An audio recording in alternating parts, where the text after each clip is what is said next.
So, tell me about where we are. We are in the Sierra Nevada mountain range, right outside of Lake Tahoe. And we're in my family home, which I built a few years ago, completed it in 2008. And where are we room-wise? So right now we're in my mother's study. My mother passed away in 2008 as well.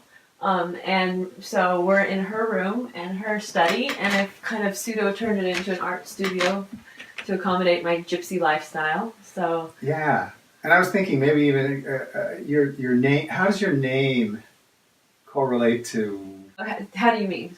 Well, I would say I can see some lyrical, some whimsical in the style of art expressions you've chosen. Oh yeah, my name. My mom did a good job naming me. It's very emblematic of who I am and what I'm about. I'm very much about artistry and creativity in life, and I feel like that's really what my existence or my focus is these days. So yeah, I feel like my name kind of luckily reflects that.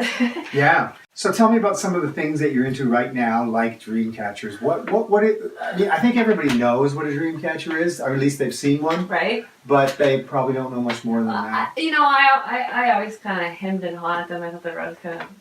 I mean, yeah, it's like whatever, it's a dream catcher.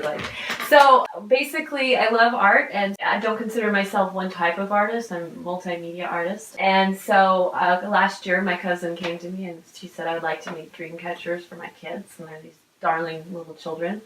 So I just figured out how to make them. I mean, they're not hard, but. And so when I figured out how to make them, I began researching them, and I began to figure out what the meaning is and the symbolism behind them, and they're amazing. And when you read about them, they're basically, so one of my favorite things about them is the symbol themselves signifies to higher conscious and higher spirit that you're ready for communication. It's based, of course, in the Native American culture, and it was made to, so what happens in the web is that when you dream at night, it traps the bad dreams, and you're supposed to hang these in the window so that when the sun shines out, the bad dreams burn off on the first light of day. And then what happens is the good dreams fall down the tail and the feathers to you, and you get the benefit of the good dreams. And so it's very. I've done dream work stuff with it, and it's been effective. I feel when I have a focus and an intention for it. So yeah. So they're just kind of this funny little thing I've picked up over the last year. But they're spiritual, and that's what I like about them. Is they're like it's a spiritual art project. So I think that's kind of cool.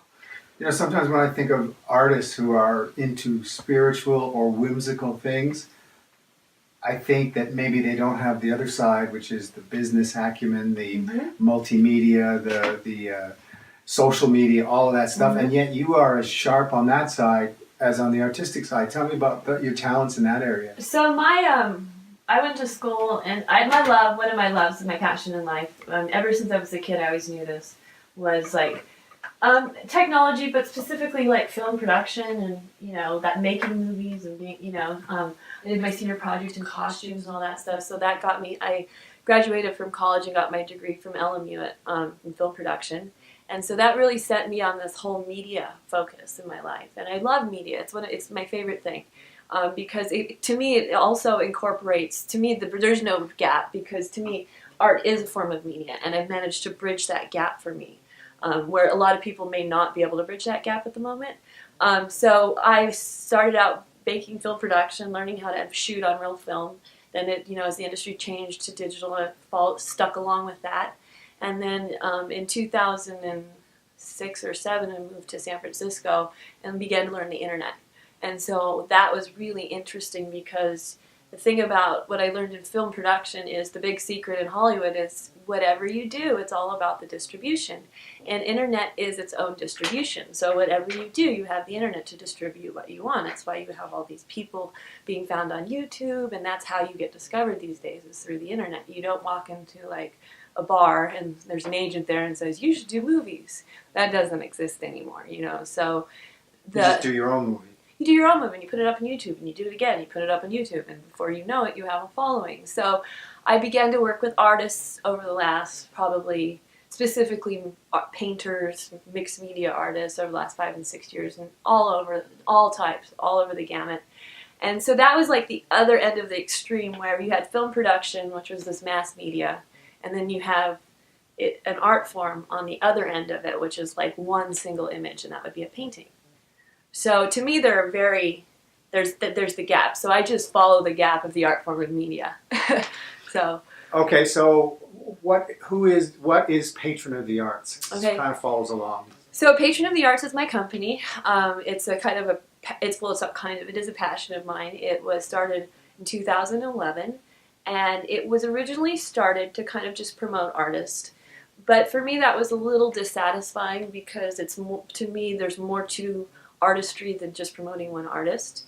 So I had to begin to find what Patron of the Arts was about. And when I felt the center of Patron of the Arts, to me, it's about promoting creativity to people and instilling that everybody, if your desire is that, you can have the ability to be creative. And while that's important to me, is I feel like if you're a stifled artist, I think that those are the most unhappy people in the world. Where if you access your flow, you don't have to do it well, like, yay for the adult coloring craze. I mean, bravo, like, if that's your art form, take it up and take it up with vigor. Like, you don't need, to do something to tap into your higher, creative flow is, to me, what Patron of the Arts has become. So my thing is now inspiring people to be creative and therefore tapping into that flow that makes them a happier, better person. And that's what I try to do myself, so I try to live it. What do you see ahead for you? Maybe for you with Patron of the Arts, and then ahead for you personally. I don't know. I'm You're in an interesting phase right now. Yeah, I'm in a phase of transition. I've been living a gypsy lifestyle for a couple of years, and I guess the thing is, part of the reason that I was drawn into film production is I couldn't do the cubicle thing where, like, you go to a 9 to 5. It's not who I am. I need to be able to be inspired every day when I wake up, or that's something that's a drive in my heart. So for me, I'm just kind of floating, and seeing what feels right and where I go. And that's involved a lot of travel for me. I love traveling and seeing the world, and you get such a perspective on who people are, and how similar we really all are. Yeah, you're a cruiser. Yes, I am. I like to cruise. I like to cruise. I like my trips. I like my trips. Now, sometimes people think of cruises as being a little bit, for the older generation, and maybe a little bit stodgy, but you and the dance floor and cruises. We're well acquainted, me and the dance floor, yeah. I think an important thing for me is realizing that it's not about going somewhere to have fun. It's just about having fun wherever you go. So I have attracted this amazing community where, to me, I love to go on these cruise ships and dance and talk and be with the most amazing people I've ever met in my entire life, and just have these lifelong friendships that I really always craved and wanted, and they've, so the dance floor is a natural expression of my joy in that whole circle. So. Absolutely. So, as you know, the vlog's called Amplified Life. What do you think that means? It's a life where you're living out loud, living your passion, doing what it is that drives you. Like I say, my creativity is such an important thing for me because, like, I'll get up and I'll think of 5 things that I want to create before I'll even think of what I want for breakfast. Mm. You know what I mean? So that's my passion. Like, I can't help that. That's just who I am. So living an amplified life is finding that thing that you can't think anything else and living it out loud to me. Awesome. Okay, we're going to change gears to these Proust ones. Those were all good. Did you feel good about that stuff? Yeah. It repeats. What is your idea of perfect happiness? Perfect happiness involves balance to me. It involves balance of what I would call, say, the extreme dance floor, what we just talked about of the dance floor, and having then correspondingly, that would be the flow of the dance floor, and then I need the ebb to be able to go and to lock myself in my studio to create whatever art project I'm in, and that has nothing to do with anybody else.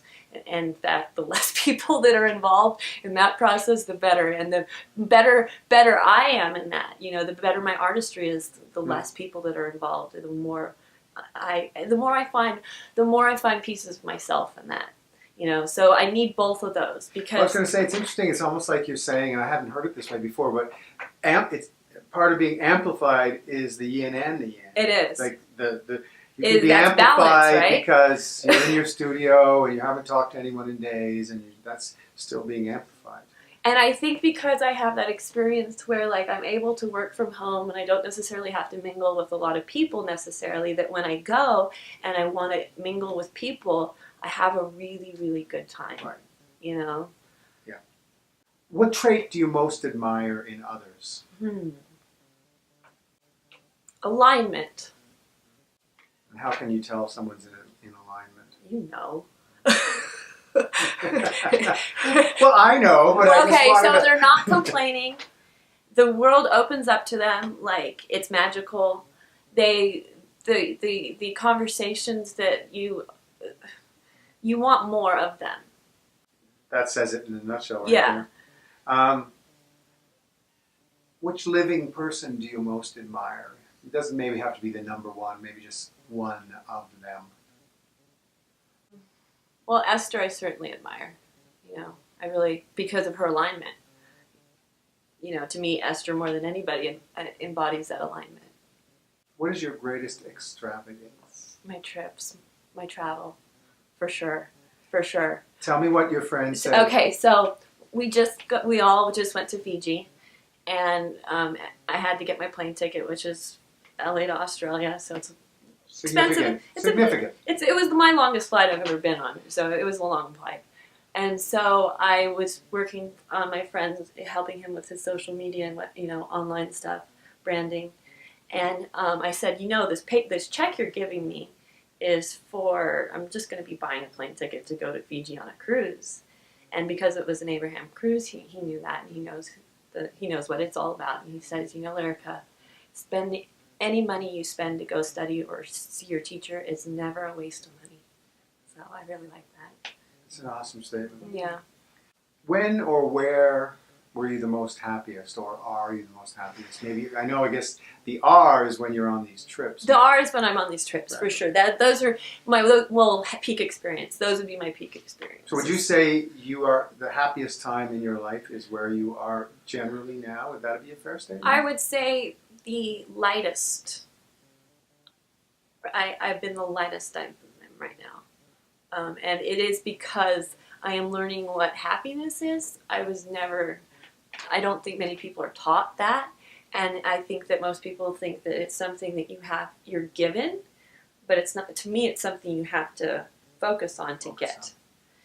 So yeah, happiness is something to me.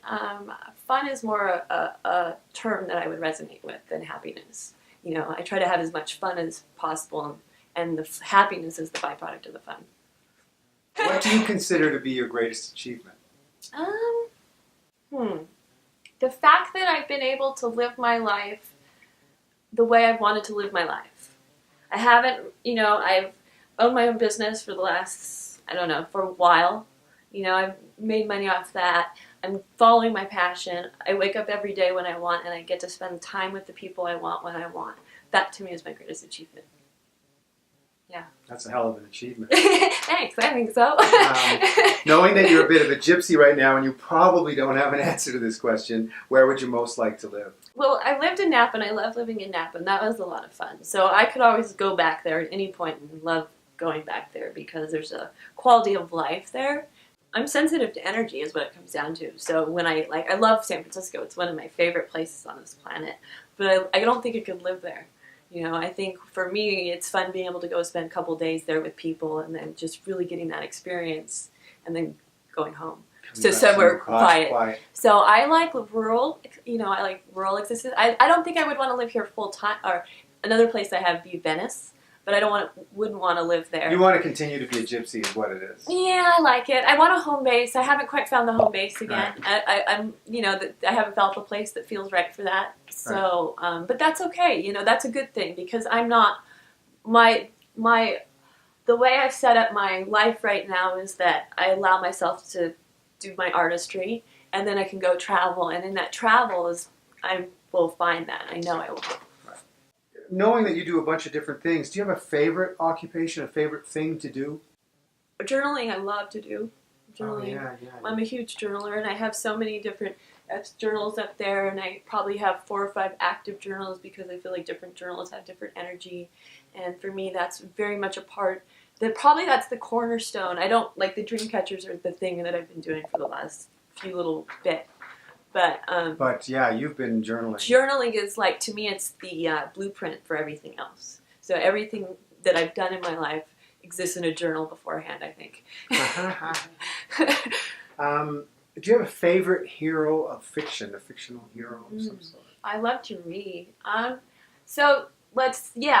They're all really realistic characters. Harry Potter is one of them. Let's see. Why is he your hero? I mean, there's obvious, but well, Harry Potter to me is a feeling. The book series is a feeling. Okay, that's cool. You know, so when you tap into that feeling, it takes you to this amazing, magical place. This could seem like an upstream question, but you might be able to have some fun with it. All right. How would you most like to die? Easily. Mm. You know, no, it's not an upstream question to me at all. I was like, when my mom died, she had a very difficult death. She had cancer, and anyone who's ever lived through that, yeah. So that's a way. For her father, on the other hand, his favorite thing was to drink wine, so he took a sip of wine and he had a heart attack. I'd rather go like that. So Toast easily, to that. yeah. Cheers. Do you have a motto? Words you live by? A motto. Let's see. Oh, this should be good. Well, this is my recent one, sent to me by my good friend Julie Barr. So Okay. Just hold it right there and just pull your fingers back a bit. I can't read it. Will you read it too? Wake up every morning and tell yourself you're a badass bitch from hell and that no one can fuck with you. And then, lift it up just a little bit more, don't let anyone fuck with you. I think that's pretty good. I'm sure we can make that more in alignment, so all is well. But All is well. If you could sit on a bench for an hour with anyone, past or present, who would it be? let me think. Goodness, Peter. Okay, so I'm just glad I don't have to answer my own but question. yeah, okay. Well, let me see if I can get there with this. So I have a bucket list of things I want to do with people. So one of my things is I want to smoke weed with Dave Chappelle. I did that, so that one's off the list. And that was when I held for like 10 years. I think Dave had that one too. Yeah, I know. Checked it off his list. He did with me. Yes, he did.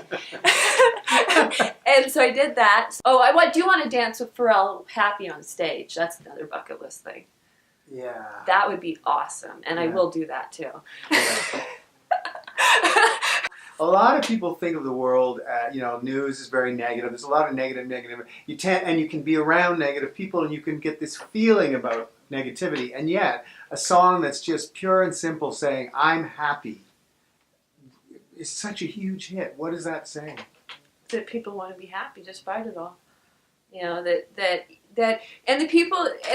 It's funny because you can't listen to that song when you're miserable. No, it's irritating. It's annoying as fuck.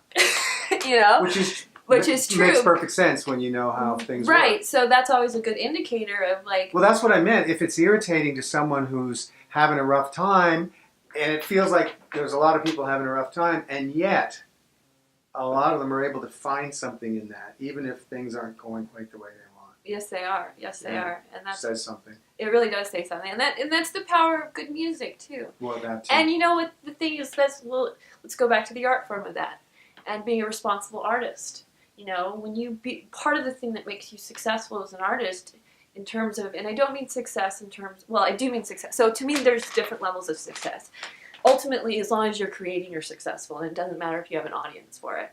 So that is first and foremost for creativity, primary.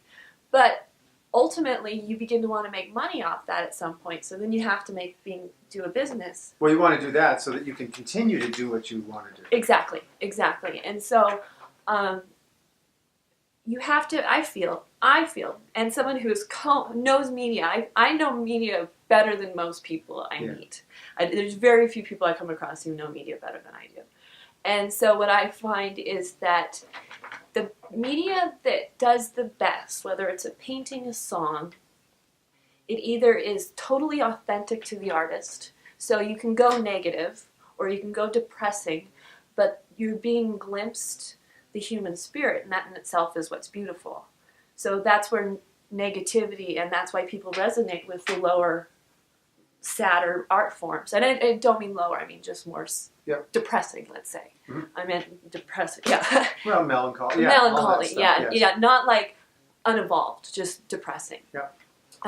So then, as you be the art that really does well is, say, a song like Happy, you know, or I mean, it was explosive. It People was just want to hear it explosive. over and over and over. because it's a positive thing. It brings out something good in people, and good art does that. You know, that's good art brings out, it's inspiring. It becomes inspiring at that point, and that's when, if you can hit on that sweet spot, and that, but it's all about being authentic to your creativity, and you can start out in these lower, you know, depressing things, but you'll find that your art form elevates itself when you become happier, more in your flow, you know, and you think better things, you get those, you know, you get inspired at the right points in your artistry. Bring it back to creativity every time. My favorite thing to talk about. I think we got it. Okay.